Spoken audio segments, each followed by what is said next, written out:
একটা কথা বলেন তো ভাইয়েরা, আল্লাহ যদি কাউকে মাফ করে দেয় এর চেয়ে বড় কোনো নিয়ামত হতে পারে? আল্লাহ যদি আপনাকে একদিকে 100 কোটি টাকা দেয়, আরেক পাল্লায় যদি বলে যে আমি তোকে ক্ষমা করে দিব, কোনটা নেবেন? 100 কোটি টাকা নাকি ক্ষমা? তাহলে আমরা টাকা কেউ নিব না, আমরা ক্ষমাটাই নিব। কেন? আমরা তো জানি আমরা কত বড় পাপ।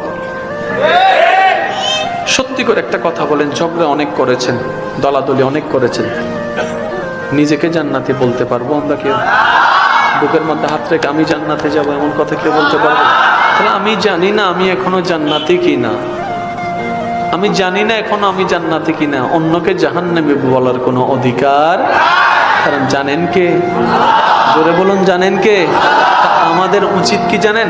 আল্লাহ অমুককে জান্নাত দাও, অমুককে জান্নাত দাও, অমুককে জান্নাত দাও, অমুককে জান্নাত দাও। আল্লাহ আমার শত্রুকেও তুমি জান্নাত দাও, আল্লাহ আমার শত্রুকেও তুমি মাফ করো, আল্লাহ অমুককে তুমি মাফ করো। এবার বান্দা যখন দোয়া করতে থাকে, রব্বে করিমের দরবারে যখন দোয়াটা পৌঁছায়, তখন ফেরেশতারা বলে আল্লাহ এই বান্দাটা সবকিছু অন্যের জন্য দোয়া করেছে, নিজের জন্য কোনো দোয়া করছে না।